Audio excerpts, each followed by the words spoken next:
नमस्कार। राजा उत्तानपाद के सुनीति से ध्रुव तथा सुरुचि से उत्तम नामक पुत्र उत्पन्न हुए। यद्यपि ध्रुव की मां सुनीति बड़ी रानी थी, परंतु राजा उत्तानपाद सुरुचि के प्रति विशेष आकर्षित होने के कारण बड़ी रानी की प्रायः उपेक्षा और सुरुचि की उचित अनुचित बातों का समर्थन किया करते थे। दरअसल सुरुचि के रूप लावण्य से उत्तानपाद को इस कदर वशीभूत कर रखा था कि वे सुरुचि के अनुचित व्यवहार का भी विरोध नहीं कर पाते थे। एक दिन 5 वर्ष का बालक ध्रुव राज्यसभा में राज सिंहासन पर विराजमान अपनी पिता की गोद में जा बैठा। उस समय सुरुचि का पुत्र उत्तम भी महाराज की गोद में बैठा था। अपनी सौत के पुत्र ध्रुव को राजा की गोद में बैठते हुए देखकर सुरुचि इस ईर्ष्या से जलने लगी और उसने तुरंत ध्रुव को पिता उत्तानपाद की गोद से खींचकर नीचे उतार दिया। इसके बाद अपने पुत्र उत्तम को राजा की गोद में बैठाते हुए तथा ध्रुव को फटकारती हुई वह बोली, रे बालक, तू राजा की गोद में बैठने का अधिकारी नहीं, तू सिंहासन पर भी बैठने का अधिकारी नहीं। राजा की गोद में और सिंहासन पर वही बैठ सकता है जो मेरी कोख से पैदा हुआ है। यदि वह राजा की गोद में और सिंहासन पर बैठना चाहते हो तो तुम्हें भगवान को प्रसन्न कर मेरी कोख से जन्म लेना होगा। यद्यपि बालक ध्रुव को सौतेली मां सुरुचि की कुटिलता समझ में नहीं आई, पर उसे यह अवश्य ही समझ में आ गया कि उसका अपमान हुआ है। ध्रुव को अपनी सौतेली माता के इस व्यवहार से बहुत दुख हुआ, पर वह कर ही क्या सकता था। वह रोता बिलखता अपनी माता सुनीति के पास पहुंचा। उसने अपनी माँ से लिपटकर रोते हुए माँ को सारी बातें बताई।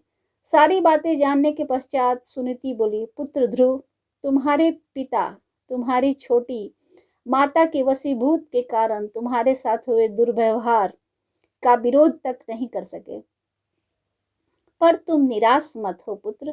कहते हैं कि जिसका कोई सहारा नहीं उसका सहारा भगवान होते हैं। वे अनाथों के नाथ और बेसहारों का सहारा है। वे आगे बोली, संपूर्ण लौकिक और अलौकिक सुखों के दाता भगवान ही हैं। भगवान के सिवा तुम्हारा दुख को दूर करने वाला और कोई नहीं। जिसके रक्षक स्वयं भगवान होते हैं उसका कोई बाल भी बांका नहीं कर सकता। उन्होंने उसे समझाया, जिसका सहारा स्वयं भगवान हो जाते हैं उसे और किसी के सहारे की आवश्यकता नहीं होती। पुत्र, तुम्हारे पिता की गोद से तुम्हारी सौतेली माँ उतार सकती है, पर जो परम पिता की गोद में जाकर बैठ सकता है उसे उनकी गोद से कोई नहीं उतार सकता। पर माँ, वे परमात्मा परम पिता हैं कहाँ जिनकी गोद में मैं बैठ सकूंगा? निर्मल हृदय ध्रुव ने अपनी माँ से पूछा। माँ पुत्र को समझाते हुए बोली, पुत्र, जैसे यह राजमहल तुम्हारे पिता ने बनवाया है और तुम्हारे पिता इस राज्य के राजा हैं, वैसे ही सारी सृष्टि के पिता भगवान है। क्योंकि इस सृष्टि के सृजनहार एकमात्र भगवान ही हैं। पर भगवान रहते कहाँ हैं माँ?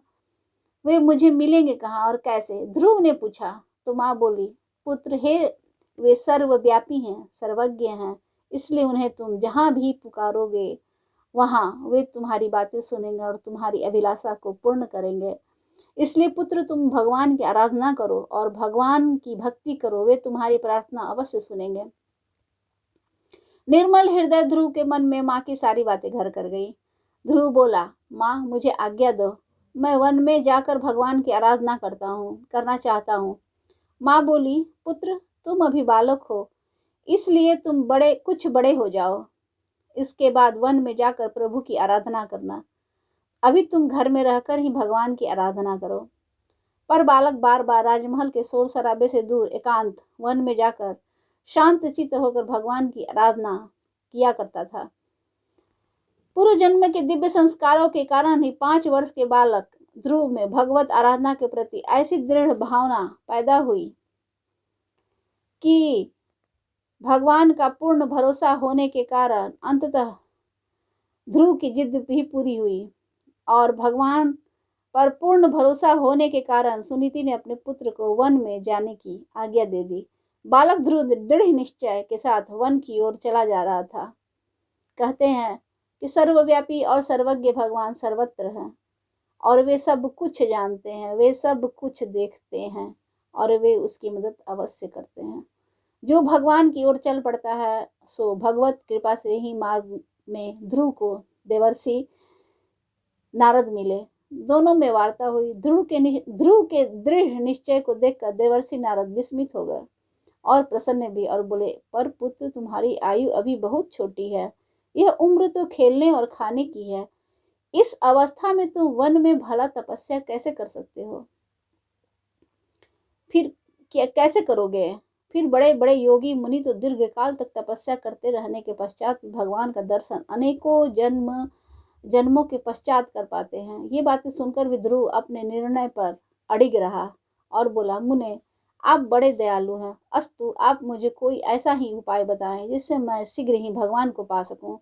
ध्रुव के हृदय में भय या शंका का लेस मात्र भी नहीं था। उसकी निष्ठा देखकर देवर्षि भी द्रवित हो गए और उसे आशीर्वाद दिया, पुत्र ध्रुव तुम्हारा अवश्य कल्याण होगा। तुम निर्मल निश्चल तुम यमुना जी के तटस्थित मधुवन चले जाओ और वहां रहकर अपने हृदय के में श्री हरि भगवान विष्णु का ध्यान करते हुए ओम नमो भगवते वासुदेवाय इस 12 अक्षर मंत्र का जाप करना।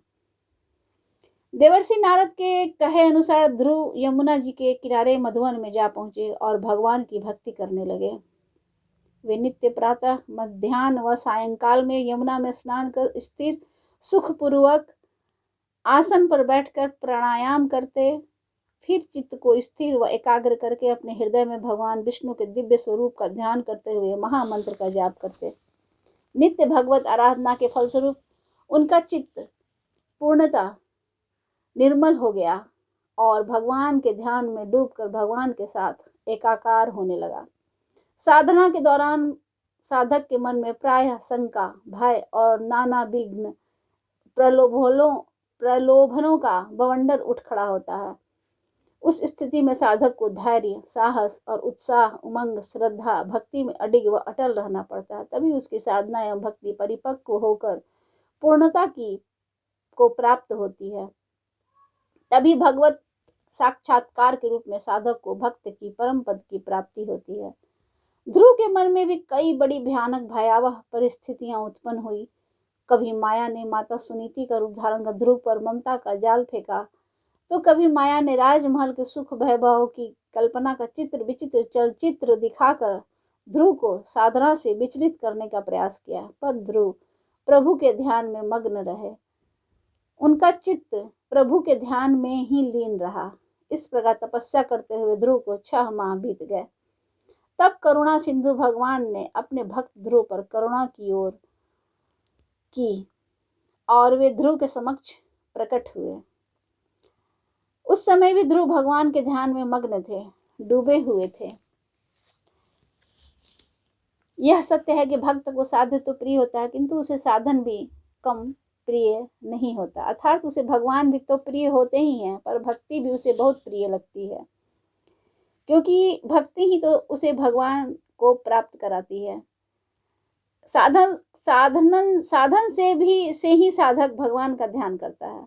साधन से ही साधक का भगवान ध्यान करता है, इसलिए उसे साधन अर्थात ध्यान भी प्रिय होता है, क्योंकि उसी साधन से उसी ध्यान से वह भगवान को प्राप्त करता है। भगवान वहां प्रकट हो चुके थे, पर अभी भी ध्रुव भगवान के ध्यान में मग्न थे। तब भगवान ने ध्रुव के ध्यान से अपने स्वरूप को हटाया।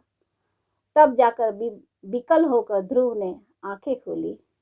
अपने समक्ष साक्षात भगवान को प्रकट हुआ देखकर ध्रुव के हृदय में अलौकिक आह्लाद हुआ। शरीर रोमांचित हो गया। उनके रोम रोम पुलकित हो उठे। नेत्रों से प्रेमाश्रु बहने लगे और वे प्रभु के चरणों में लेट गए। परमात्मा से भक्त के मिलन की, परमात्मा से जीवात्मा की मिलन की वह भाव दशा शब्दों में व्यक्त नहीं की जा सकती, क्योंकि वह वर्णन भक्त के हृदय में उठ रहे अलौकिक आह्लाद का है, आनंद का है, ब्रह्मानंद का है, जो कि वर्णन से परे है, वर्णातीत है। इसे सिर्फ और सिर्फ साधक की भक्त ही अनुभव कर सकता है। पर उस अनुभव को पूर्ण रूपेण वर्णन तो वह भी नहीं कर सकता। प्रभु के प्रेम में डूबे ध्रुव की वाणी अवरुद्ध हो गई। वे भगवान को प्रणाम करने के लिए दोनों हाथ जोड़ना चाहते थे, पर शरीर के आध्यात्मिक रोमांचित होने के कारण वे हाथ भी नहीं जोड़ पा रहे थे, प्रभु को ठीक से प्रणाम भी नहीं कर पा रहे थे। अंत में बमुश्किल उन्होंने अपने दोनों हाथ जोड़े भगवान की स्तुति करनी चाहिए, पर प्रभु के दिव्य दर्शन और हृदय में उमड़ रहे प्रेम के कारण उनकी वाणी शांत रही। तभी करुणा सिंधु भगवान ने अपना वेदमय शंख ध्रुव के कपाल से स्पर्श कर दिया। शंख का स्पर्श होते ही ध्रुव को संपूर्ण वेद ज्ञान सुलभ हो गया। उन्हें दिव्य वाणी प्राप्त हो गई और दिव्य वाणी से ही भगवान की स्तुति करने लगे। हे भगवान, अब परमानंद मूर्ति हैं, अब आप करुणा सिंधु हैं। जो लोग ऐसा समझकर निष्काम भाव से आपका सुमिरन, स्मरण, भजन, ध्यान करते हैं, उनके लिए आप सर्वव्यापी हैं। राज्यादि भोगों की अपेक्षा आपके चरण कमलों की प्राप्ति ही भजन का सच्चा फल है।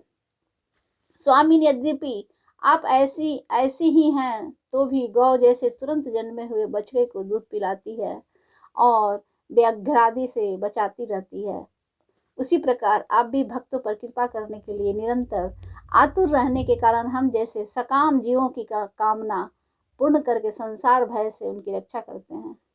हे प्रभु, हे नाथ, हे करुणा सिंधु, हे भक्त वत्सल, हे दीन बंधु, आपकी कृपा का भला क्या कहना। बड़े बड़े योगियों, ऋषियों, मुनियों को भी आपके जिस दिव्य रूप के दर्शन नहीं प्राप्त होते, उस दिव्य स्वरूप का दर्शन आपने मुझे 6 मास के अल्प समय में ही दे दिया। अब मैं सचमुच कृतार्थ हो गया, निहाल हो गया, धन्य हो गया प्रभु। हे प्रभु, आपकी विलक्षण कृपा पाकर अब मेरे चित्त में कोई कामना, लालसा, अभिलाषा ही नहीं रही। हे प्रभु, मुझे तो सिर्फ और सिर्फ आपके सानिध्य की लालसा है, अन्य कोई भी लालसा ही नहीं। तब करुणा सिंधु भगवान बोले, पुत्र ध्रुव, तुम्हारे मन में निसंदेह कोई लालसा नहीं, कोई कामना नहीं, कोई अभिलाषा नहीं, पर पुत्र तुम्हें मेरी आज्ञा का पालन करना ही पड़ेगा। मेरी आज्ञा से तुम्हें राज्य भार संभालना होगा। ग्रह नक्षत्रों से ऊपर तुम्हें ध्रुव पद प्राप्त होगा। जीवन भर तुम मेरी अनोखी कृपा बरसती रहेगी और अंत में तुम मेरे पास ही आओगे, जहाँ से तुम्हें फिर लौटना नहीं होगा। कृपा सिंधु भगवान ध्रुव को यह आदेश देकर अंतर ध्यान हो गए। भगवान के आदेशानुसार ध्रुव वन से राजमहल लौट आए। पिता सहित सभी परिजन व राज्य कर्मियों ने उनका अभिनंदन किया। सौतेली माँ सुरुचि ने भी उन्हें आशीर्वाद दिया और माता सुनीति ने तो आरती उतारते हुए प्रेमाश्रुओं से अपने पुत्र का अभिषेक कर उन्हें अपने हृदय से लगा लिया। ध्रुव का अर्थ ही होता है अटल, स्थिर, निश्चल, दृढ़, या जिसको अपनी जगह से हटाया ना जा सके। सचमुच ध्रुव ने अपने नाम को पूरी तरह से सार्थक किया तथा अपनी अटल, स्थिर और दृढ़ भक्ति से भगवान को प्राप्त किया। यदि हमारी आस्था भी, हमारी भक्ति भी, हमारी श्रद्धा भी ध्रुव की तरह अटल हो, स्थिर हो, निश्चल हो, दृढ़ हो, तो हम भी भगवान की नित्य निरंतर उपासना करते हुए भगवान की गोद में बैठने का परम सुख प्राप्त कर सकते हैं। धन्यवाद।